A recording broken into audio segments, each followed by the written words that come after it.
Tu prends un cahier, un stylo, les rideaux vont s'ouvrir, tu regardes une fois, ou deux fois, voire trois fois, puis tu refais toi-même l'exercice.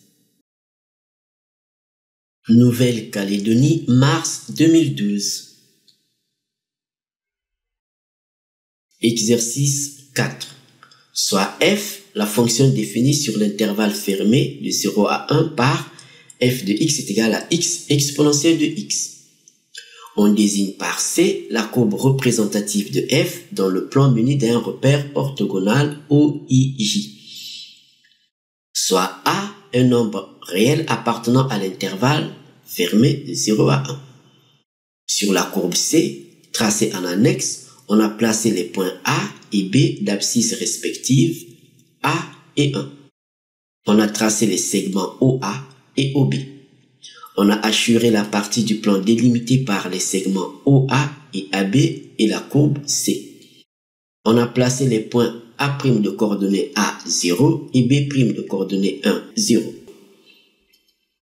Le but de l'exercice est de déterminer la valeur du nombre réel A pour laquelle l'aire de la partie du plan assuré en annexe est minimale. Partie A, première question. Montrer que l'intégrale de 0 à 1 x exponentielle de x dx est égale à 1. Partie B, la suite de l'exercice. Nous allons corriger l'exercice 4, Nouvelle-Calédonie, mars 2012. Dans cet exercice, on nous dit soit f, la fonction définie sur l'intervalle fermé de 0 à 1 par f de x est égal à x exponentielle de x. On désigne par C la courbe représentative de f dans le plan muni d'un repère orthogonal OIJ. Soit A, un nombre réel appartenant à l'intervalle fermé de 0 à 1. Sur la courbe C, tracée en annexe, on a placé les points A et B d'abscisse respectives A et 1. On a tracé les segments OA et AB. On a assuré la partie du plan délimitée par les segments OA et AB et la courbe C. On a placé les points A' de coordonnées A0 et B' de coordonnées 1, 0. On nous dit que le but de l'exercice est de déterminer la valeur du nombre réel A pour laquelle l'aire de la partie du plan assuré en annexe est minimale. Première partie, c'est la partie A. Première question. Montrer que l'intégrale de 0 à 1 x exponentielle de x dx est égale à 1. Alors nous allons calculer cette intégrale par partie. On va donc appliquer la formule d'intégration par partie. Alors nous avons donc la formule d'intégration par partie qui nous dit que l'intégrale de a à b de u de x qui multiplie v' de x dx est égale à u de x qui multiplie v de x entre crochets. Donc les bornes d'intégration c'est a et b moins l'intégrale de a à b u' de x qui multiplie v de x dx. Donc ici nous avons exponentielle de x, donc on ne va pas poser u de x est égal à exponentielle de x, parce que quand on a exponentielle de x ici sur le signe intégral, il est mieux de poser v' est égal à exponentielle de x. Donc u de x pour nous c'est petit x. Donc on va posons u de x est égal à x. Donc la dérivée u' de x est égale à 1.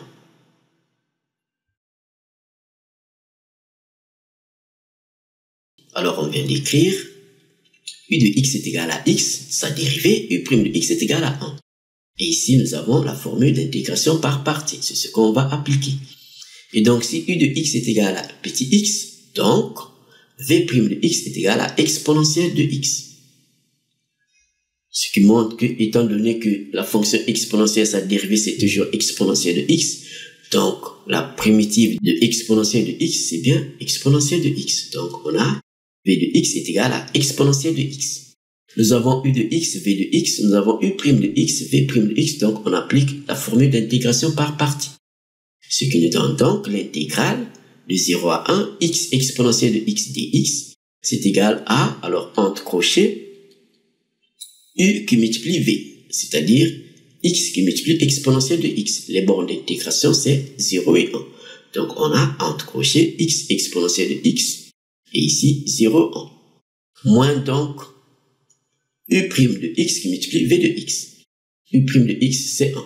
V de x, c'est exponentielle de x. Donc, moins l'intégrale de 0 à 1 exponentielle de x dx.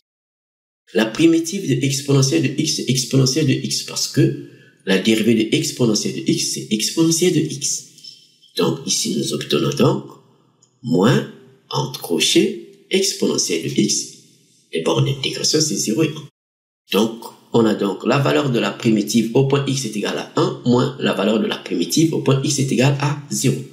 Ce qui nous donne donc 1 exponentielle de 1 moins 0 qui multiplie exponentielle de 0. Moins, alors on va mettre les parenthèses pour éviter les erreurs. Donc moins entre parenthèses exponentielle de 1 moins exponentielle de 0. Exponentielle de 1, c'est e. Exponentielle de 0, c'est 1. Donc on remplace et on obtient 1 qui multiplie e, ça fait e. Donc moins 0, moins ici e, puis moins et moins, ça fait plus. Donc exponentielle de 0, c'est 1, donc plus 1. E moins e, ça fait 0. Donc ceci est égal à 1. Deuxième question. Petit a. Donnez l'aire du triangle OAA' et montrez que l'aire du trapèze ABB',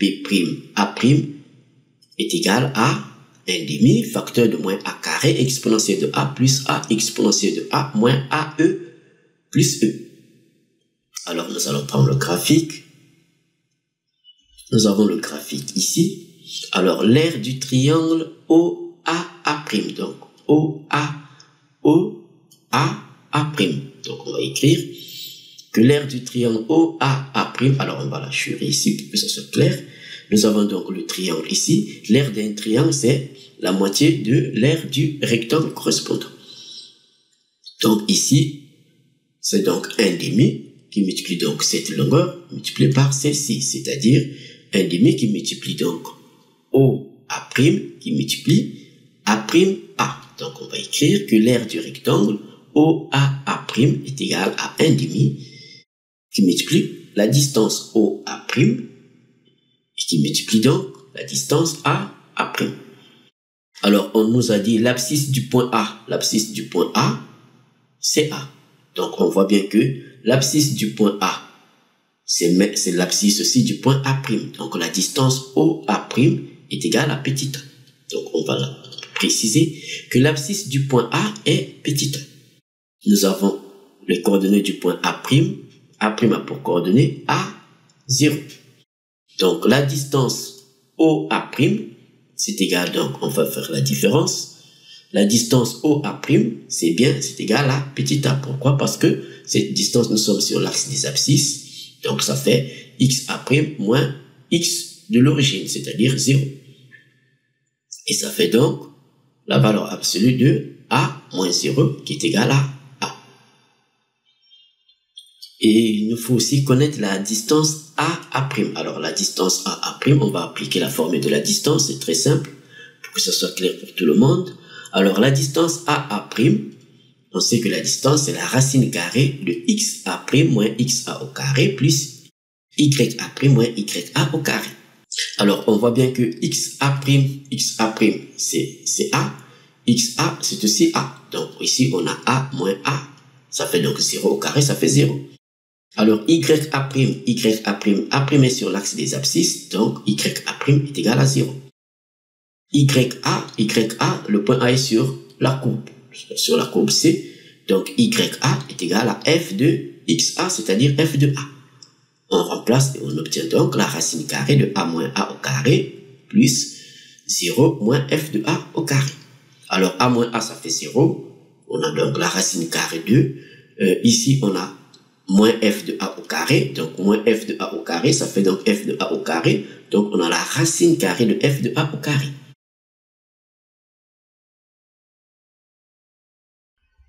Alors on vient d'écrire que la distance AA', c'est égal à la racine carrée de a moins a au carré plus, entre parenthèses, 0 moins f de a au carré. A moins a, ça fait 0. Et ici donc nous obtenons donc la racine carrée de moins f de a au carré. Alors, moins au carré, ça fait plus. Donc, on a la racine carrée de f de a au carré, qui nous donne donc la valeur absolue de f de a. Alors, f de a, on voit bien sur la courbe, f de a, c'est positif. Donc, la valeur absolue de f de a, c'est bien f de a. Donc, la distance AA' est égale à f de a. Donc, on peut calculer cette distance AA' puisqu'on connaît l'expression de la fonction f. Par définition, nous avons f de x est égal à x exponentielle de x. Donc, la distance AA' est égale à f de a. On remplace x par a et nous obtenons AA' qui est égal à f de a est égal à a exponentielle de a.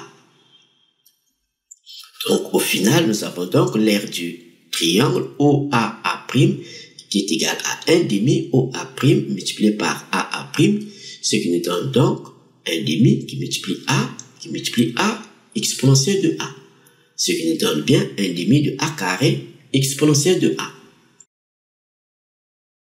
Alors, dans la suite de la question, on nous demande de montrer que l'aire du trapèze ABB'A est égal à 1 demi facteur de moins a carré exponentielle de a plus a exponentielle de a moins a e plus e. Alors, on va donc reprendre le graphique. Nous avons le graphique ici. Alors, un rappel de cours sur l'aire du trapèze. L'aire d'un trapèze est égale au produit de sa hauteur par la demi-somme de ses bases. Donc, c'est-à-dire la petite base plus la grande base sur 2 multiplié par la hauteur. Donc, nous avons notre trapèze ici, c'est le trapèze ABB'A'. Donc, nous avons A, B, B'A'. Donc, nous avons ici le trapèze. Alors, en appliquant la formule, nous obtenons donc l'aire du trapèze ABB'A est égale à la petite base, c'est-à-dire la distance AA' ou A'A, plus la grande base donc c'est B'B, c'est cette distance. Donc, c'est donc A'A plus B'B sur 2 multiplié par la hauteur qui est ici A'B'. Alors, la hauteur A'B', c'est cette distance. C'est donc ici l'abscisse du point B', c'est 1. L'abscisse du point A', c'est A. Donc, la distance A'B' est égale à 1 moins cette distance, c'est-à-dire 1 moins A.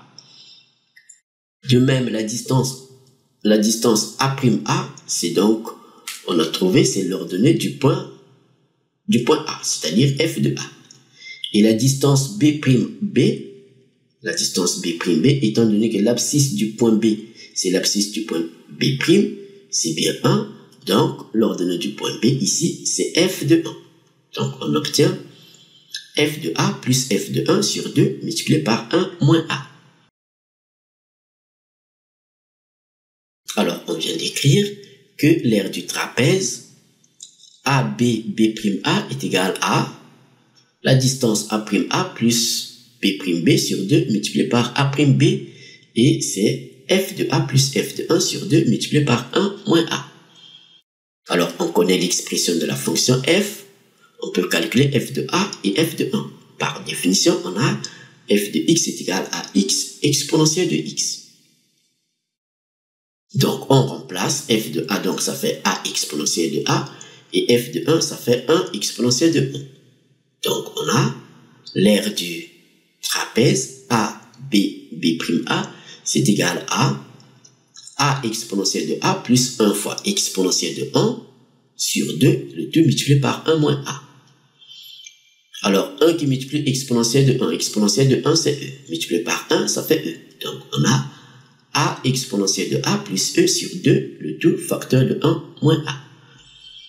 On va donc mettre 1 demi en facteur et puis développer. Nous obtenons donc 1 demi facteur 1 demi qui va multiplier a exponentielle de a plus e facteur de 1 moins a. On va donc développer. On obtient donc a exponentielle de a multiplié par 1, ça fait a exponentielle de a. Plus e fois 1, ça fait e. Puis avec ce moins, donc ça va faire moins a carré exponentielle de a. Moins a qui multiplie e. Donc ce qui nous donne, on a 1 demi qui multiplie donc, on multiplie a exponentielle de a plus e par 1, on obtient a exponentielle de a plus e. Puis on multiplie a exponentielle de a plus e par moins a, ce qui nous donne moins a carré exponentielle de a moins a qui multiplie e. Ce qui nous donne bien, en commençant ici par moins a au carré exponentielle de a, on a bien 1,5 facteur de moins a carré exponentielle de a plus a exponentielle de a, ce terme, moins ce terme, c'est-à-dire moins ae plus e, ce terme. Donc on retrouve bien l'expression qui nous a été donnée. Deuxième question, petit b. En déduire que l'aire de la partie du plan assuré est égale à 1,5 facteur de a exponentielle de a moins ae plus e moins 2. On va reprendre le graphique pour que ça soit beaucoup plus clair. Alors, on voit bien la partie assurée ici. On voit bien que cette aire n'est rien d'autre que l'aire du rectangle plus l'aire du trapèze. Ici, le rectangle, c'est le rectangle OA', et le trapèze, c'est donc A', B'. Donc, moins l'aire du domaine délimité par la courbe C, l'axe des abscisses ici, la droite d'équation x est égale à 0, qui est l'axe des ordonnées, et la droite d'équation x est égale à 1. Donc, on va l'écrire que l'aire de la partie du plan assuré est égale à l'aire du trapèze plus l'aire du rectangle moins l'aire du domaine délimité par la courbe C, l'axe des abscisses, l'axe des ordonnées et la droite d'équation x est égale à 1. On peut donc assurer cette aire, donc moins cette aire. Donc cette aire, c'est donc quoi? Puisque ici la fonction f étant, on voit bien que la courbe ici est au-dessus de l'axe des abscisses, donc la fonction f est positive. Donc c'est donc l'intégrale de 0 à 1 x exponentielle de x dx. On a déjà calculé cette intégrale, l'intégrale de 0 à 1 x exponentielle de x, on a trouvé c'est 1. Donc on remplace, on connaît la valeur de l'aire du trapèze, l'aire du rectangle, donc on remplace, nous obtenons donc 1,5 facteur de moins a carré exponentielle de a plus a exponentielle de a moins ae plus e. Ça c'est l'aire du trapèze. Alors plus l'aire du rectangle c'est bien plus 1,5 a carré exponentielle de a. Alors cette intégrale, on l'a calculée, ça vaut 1, donc moins 1. On fait donc les calculs, donc on va mettre 1,5 en facteur. En mettant 1,5 en facteur, nous avons déjà 1,5 ici. Donc ici, en mettant 1,5 en facteur, à la place de moins 1, on aura moins 2. Donc nous obtenons 1,5 facteur de moins a carré exponentielle de a plus a exponentielle de a moins ae plus e plus a carré exponentielle de a moins 2. Alors on voit bien que moins a carré exponentielle de a et plus a carré exponentielle de a s'annulent. Donc on va simplifier. Et il nous reste donc 1,5 facteur de a exponentielle de a moins ae plus e moins 2. On retrouve bien l'expression qui nous a été donnée ici. Nous avons terminé la partie A, nous allons faire la partie B. Dans cette partie, on nous dit soit g la fonction définie sur l'intervalle fermé à 0 ouvert à plus l'infini par g de x est égal à x facteur de exponentielle de x moins e plus e moins 2. La première question, soit g' la fonction dérivée de la fonction g. Calculer g' de x pour tout réel x de l'intervalle fermé à 0 ouvert à plus l'infini. Puis on nous demande de vérifier que la fonction dérivée seconde, g seconde, est définie sur l'intervalle fermé à 0 ouvert à plus l'infini par g seconde de x est égal à 2 plus x exponentielle de x. Alors c'est très simple. Nous avons ici la fonction g qui est définie par g de x est égal à x facteur de exponentielle de x moins e plus e moins 2. Alors on va donc dériver la fonction g. Ici nous avons e moins 2, c'est des constantes. Donc la dérivée des constantes, c'est bien 0. Il nous reste donc la dérivée de ce produit. On rappelle que la dérivée d'un produit pour deux fonctions u de x et v de x dérivables, on a u' de x qui multiplie v de x plus u de x qui multiplie v' de x. Donc on va appliquer à notre fonction g. On obtient donc g' de x puisque la dérivée de e moins 2 c'est 0. Donc on obtient g' de x est égal à, on applique ici au niveau du produit la dérivée d'un produit. Ça fait donc la dérivée de x qui multiplie exponentielle de x moins e plus x qui multiplie la dérivée de exponentielle de x moins e plus alors la dérivée de la constante. La dérivée de la constante, on sait que c'est 0. Donc on obtient la dérivée de x c'est 1. Et ici, la dérivée de exponentielle de x moins e, la dérivée de e c'est 0. La dérivée de exponentielle de x c'est bien exponentielle de x. Donc on a 1 qui multiplie exponentielle de x moins e plus x qui multiplie la dérivée ici, ça fait bien exponentielle de x. Et ici, la dérivée de la constante c'est bien 0. Donc au final, on a donc exponentielle de x moins e plus x exponentielle de x. En mettant exponentielle de x en facteur entre les deux termes exponentielle de x et x exponentielle de x, on obtient donc 1 plus x exponentielle de x puis moins e. Alors la dérivée seconde, on fait la même chose, on dérive. Ici nous avons un produit, ici nous avons une constante. La dérivée de la constante ça fait 0. La dérivée d'un produit, on applique cette formule. Nous obtenons donc la dérivée de 1 plus x qui multiplie exponentielle de x plus 1 plus x qui multiplie la dérivée de exponentielle de x. Donc, on a g seconde de x est égal à 1 plus x, la dérivée de 1 plus x multiplié par exponentielle de x, plus 1 plus x qui multiplie la dérivée de exponentielle de x moins la dérivée de la constante, c'est-à-dire la dérivée de e. Alors, la dérivée de e, c'est 0. La dérivée de 1 plus x, la dérivée de 1, c'est 0. La dérivée de x, c'est 1.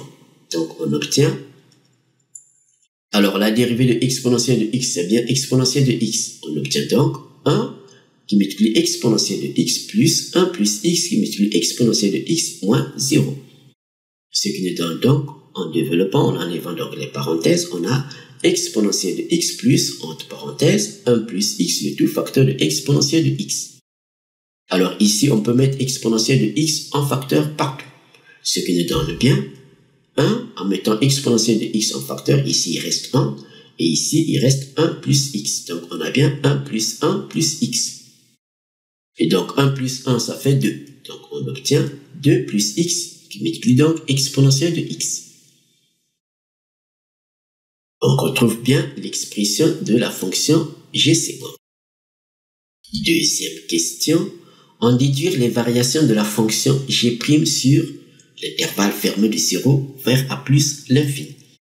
Alors, les variations de g', donc on a besoin de connaître la fonction dérivée g seconde. G seconde, on a déjà ici, on a l'expression de la fonction g seconde. Donc, il suffit d'étudier le signe de la fonction g seconde. On voit bien qu'ici, on a g seconde de x, c'est 2 plus x, le tout facteur de exponentielle de x. On sait que quel que soit x, exponentielle de x est strictement supérieur à 0. Alors, étant donné que l'intervalle d'étude, c'est de 0 à plus l'infini ici, on voit bien que 2 plus x est strictement positif. Donc, on va écrire que pour tout réel x de l'intervalle fermé à 0 ouvert à plus l'infini, 2 plus x est strictement supérieur à 0. Et aussi, on précise que pour tout réel x, exponentielle de x est strictement supérieure à 0. Parce que la fonction exponentielle ne s'annule jamais, elle est toujours positive. Donc, au final, notre fonction g seconde de x est donc strictement supérieure à 0. On conclut que la fonction g' est une fonction qui est strictement croissante sur l'intervalle fermé à 0 vers a plus l'infini. Troisième question. Établir que l'équation g' de x est égale à 0 admet une solution unique alpha dans l'intervalle fermé à 0 ouvert à plus l'infini. Puis, déterminer une valeur approchée de alpha à 10 à la puissance moins 1 près. Alors ici, on nous dit l'équation g' de x est égale à 0 admet une solution unique. Une solution unique. Alors, pour cela, on va utiliser le corollaire du théorème des valeurs intermédiaires. Pourquoi? Parce qu'on nous dit une solution unique, l'unicité de la solution. Nous avons donc le corollaire du théorème des valeurs intermédiaires qui nous dit soit f une fonction définie et strictement monotone. Donc, il faut que f soit strictement monotone sur un intervalle i. I pour nous ici, c'est l'intervalle fermé à 0 ouvert à plus l'infini. Et on nous dit A et B, deux réels dans I. A et B pour nous, ici A c'est 0, qui est fini, et B pour nous c'est l'infini, c'est-à-dire c'est pas défini, c'est infini. Et on nous dit pour tout réel K compris entre f de A, alors comme A pour nous c'est 0, c'est la fonction f est définie au point 0, donc on va calculer f de A, et f de B, alors la fonction f n'est pas définie à l'infini, donc ici on va calculer la limite quand x tend vers plus l'infini. Et on nous dit l'équation f de x est égale à K, admet une unique solution C compris entre A et B. Donc notre équation g' de x est égale à 0, K pour nous c'est 0, admet donc une solution C, alpha, c'est alpha, qui est compris entre 0 et plus l'infini. Alors il faut que notre fonction g' ici soit strictement monotone. On a vu dans la question 2, la deuxième question de la partie B, que la fonction g' est strictement croissante sur l'intervalle fermé à 0, ouvert à plus l'infini. Donc cette condition est satisfaite. Donc pour cela, on va donc calculer g' de 0. Et la limite quand x va tendre vers plus l'infini de g' de x. On a donc g' de x, on a vu, c'est 1 plus x facteur de exponentielle de x moins 1. On va donc calculer g' de 0 et la limite de la fonction g' en plus l'infini. C'est très simple. G' de 0, il suffit de remplacer x par 0 dans cette expression. Nous obtenons donc g' de 0 est égal à 1 plus 0 qui multiplie exponentielle de 0 moins 1. 1 plus 0, ça fait 1. Exponentielle de 0, c'est 1. Donc on a 1 qui multiplie 1 moins 1. Donc on a 1 fois 1 moins 1. 1 fois 1, ça fait 1. Donc moins e, nous obtenons donc 1 moins e. On constate que 1 moins e est inférieur à 0. Pourquoi? Parce que e, c'est à peu près 2,718. On connaît. Donc 1 moins 2,718 nous donne moins 1,718. C'est négatif. Et on va aussi calculer la limite quand x tend vers plus l'infini de g' de x.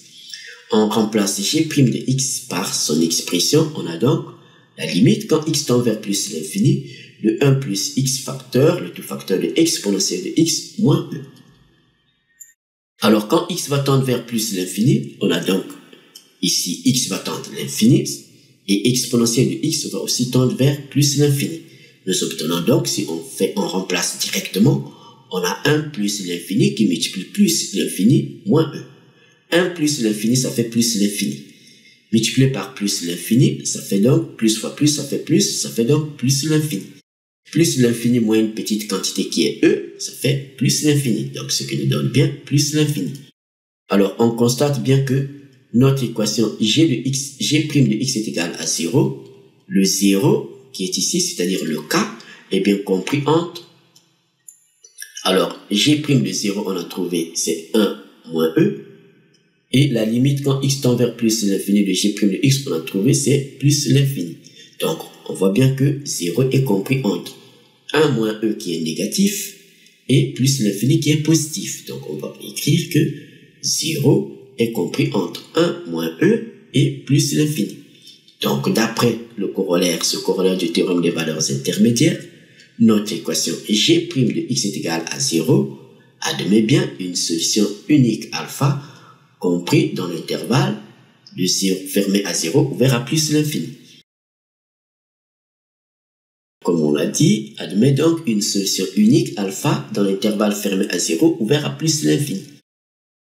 Alors dans la suite, on nous demande de déterminer une valeur approchée de alpha à 10 à la puissance moins 1 près. C'est très simple. Nous avons notre fonction g' de x, on a trouvé g' de x c'est 1 plus x, le tout facteur de x, moins e.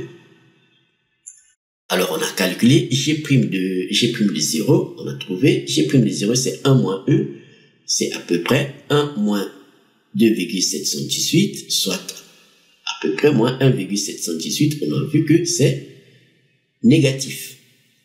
Alors ce qu'on va faire, on va continuer, on va calculer g' de 1, g' de 2 et ainsi de suite jusqu'à trouver une valeur qui soit strictement supérieure à 0. Là, on va conclure que alpha est compris entre ces valeurs. Donc on va calculer g' de 1. G' de 1, on remplace dans cette expression x par 1, on obtient 1 plus 1 exponentielle de 1 moins 1. 1 plus 1, ça fait 2. Exponentielle de 1, c'est E. Donc, on a 2E moins E qui nous donne E. Et on sait que E, c'est à peu près 2,718. On voit bien que c'est positif. On conclut que alpha est donc compris entre 0 et 1. On précise que alpha est compris entre 0 et 1. Étant donné qu'on nous demande une valeur approchée à 10 à la puissance moins 1 près, donc on va affiner les calculs. Cette fois-ci, puisque alpha est compris entre 0 et 1, on va donc calculer G'2. Alors on va prendre la moitié, c'est-à-dire 0,5. Donc G' de 0,5, on va calculer. On remplace x par 0,5 dans cette expression. Et on prend la calculatrice, on trouve que c'est à peu près moins 0,245 et c'est négatif. Donc on voit bien que alpha est compris entre 0,5 et 1, puisque G' de 0,5 c'est négatif, G' de 1 c'est positif, donc alpha est compris entre 0,5 et 1. Donc on précise que alpha est compris entre 0,5 et 1. Alors on va continuer à affiner les calculs. On va donc calculer G' de 0,6. On va progresser un petit pas. Donc G' de 0,6 est égal, on remplace x par 0,6 dans cette expression. Et on prend la calculatrice, on trouve à peu près 0,197. Et on constate que c'est positif. Donc, G' de 0,5 c'est négatif, G' de 0,6 c'est positif. On conclut que alpha est compris entre 0,5 et 0,6. Alors, on nous demande de déterminer une valeur approchée de alpha à 10 à la puissance moins 1 près. On sait que alpha est compris entre 0,5 et 0,6. Alors, la valeur à prendre, on va donc prendre la valeur qui est plus proche de 0. On voit bien qu'ici, moins 0,245 et ici 0,197. On comprend que c'est 0,197 qui est plus proche de 0. Ce qui nous permet donc de dire que alpha est à peu près égal à 0,6 et non 0,5. Donc une valeur approchée de alpha à 10 à la puissance moins 1 près est alors alpha est égal à 0,6. Quatrième question. En déduire les variations de la fonction g sur l'intervalle fermé à 0 ouvert à plus l'infini. C'est très simple. Pour avoir les variations de la fonction g, il faut connaître le signe de sa fonction dérivée, c'est-à-dire la fonction g'. Alors, on a vu à la deuxième question de la partie B, que la fonction g' est strictement croissante sur l'intervalle fermé à 0, ouvert à plus l'infini, et que l'équation g' de x est égale à 0 admet comme solution unique alpha. Alpha ici c'est 0,6, donc g' de alpha est égal à 0. Donc on va le préciser que d'après la question 2 de la partie B, la fonction g' est définie strictement croissante sur l'intervalle fermé à 0 ouvert à plus l'infini. Et que l'équation g' de x est égal à 0 admet une solution unique qui est alpha, donc g' de alpha est égal à 0. Ce qui montre que g' de x est inférieur à 0 pour x inférieur à alpha, c'est-à-dire pour tout réel x appartenant à l'intervalle fermé à 0 ouvert à 0,6 qui est alpha. Et donc sur cet intervalle, on conclut que notre fonction g est décroissante parce que sa fonction dérivée est négative ici. Donc la fonction g est décroissante sur l'intervalle fermé à 0 ouvert à 0,6. Et évidemment, étant donné que la fonction g' est strictement croissante, donc pour x plus grand que alpha, on voit bien que g' de x est donc strictement supérieur à 0. Donc on va le préciser que g' de x est strictement supérieur à 0 pour tout réel x plus grand que alpha, c'est-à-dire pour x appartenant à l'intervalle ouvert de 0,6 à plus l'infini. Et donc sur cet intervalle, on voit bien que notre fonction g est croissante sur cet intervalle. Alors on constate que la fonction g est décroissante sur l'intervalle fermé à 0 ouvert à 0,6, puis croissante sur l'intervalle ouvert de 0,6 à plus l'infini. On voit bien le changement de signe de la fonction dérivée.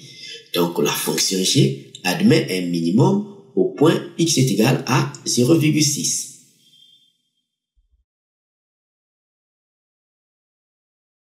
5e question. En utilisant les réponses aux questions des parties A et B, montrez qu'il existe une valeur de A pour laquelle l'aire de la partie du plan assuré est minimale. Puis on nous dit donner cette valeur de A. Alors c'est très simple, on nous parle de l'aire du plan assuré. Cette aire, on a déjà calculé à la question 2, petit b de la partie A. On a vu donc d'après la question 2, petit b de la partie A, on a vu que cette aire est égale à 1 demi facteur de A exponentielle de A moins AE plus E moins 2. Et on sait bien que notre fonction, la fonction G est définie par définition, on a aussi la fonction G qui est définie par G de X est égal à X facteur de exponentielle de X moins E plus E moins 2. Et en développant, on trouve, ça fait bien X exponentielle de X moins XE plus E moins 2. Donc, on voit bien ici que dans l'expression de cette aire, ici, nous avons G de A. Il suffit de remplacer X par A. On a bien, cette aire est égale à 1 demi de G de A. Et à la question précédente, c'est-à-dire la 4e question de la partie B, on a vu que la fonction G est décroissante sur l'intervalle fermé à 0 ouvert à plus l'infini, il y a une décroissante, puis suivie d'une croissance sur l'intervalle ouvert de 0,6 à plus l'infini, ce qui montre bien que notre fonction G admet un minimum au point x est égal à alpha qui est égal à 0,6. Alors, étant donné que si cette aire est égale à 1 demi de G de A, parce que cette expression n'est rien d'autre que G de A. C'est-à-dire, si on remplace X dans l'expression de G de X par A, on a bien ici G de A ici. G de A, ça fait bien A exponentielle de A moins AE plus E moins 2. On retrouve bien cette expression. Donc, on va donc l'écrire que cette aire est égale à, qui est égale à 1 demi de A exponentielle de A moins AE plus E moins 2. Ceci est égal à 1 demi de G de A. Puisque la fonction G admet un minimum au point x est égal à alpha, c'est-à-dire x est égal à 0,6. Cela montre qu'il existe bien une valeur de A pour laquelle cette aire est minimale. On écrit donc, cela montre qu'il existe bien une valeur de A pour laquelle cette aire est minimale. Cette aire est minimale au point x est égal à, au point A donc, est égal à 0,6 parce que c'est en ce point que la fonction G admet un minimum. Donc on va préciser que cette aire est minimale pour A est égal à alpha, c'est-à-dire A est égal à 0,6. Cette valeur de A n'est rien d'autre que 0,6. Pourquoi? C'est en ce point que la fonction G admet un minimum. Donc pour A est égal à 0,6, cette aire est donc minimale. Donc en remplaçant dans cette expression A par 0,6, on trouve la valeur minimale de cette aire. On a donc A qui est égal à, on remplace dans cette expression A par 0,6, ce qui nous donne 1 demi facteur de 0,6 exponentielle de 0,6 moins 0,6 qui multiplie E plus E moins 2. Et on prend la calculatrice et on trouve, c'est à peu près 0,09 unités d'air. Merci Kempermat. N'oublie pas de t'abonner à notre chaîne et de faire un like.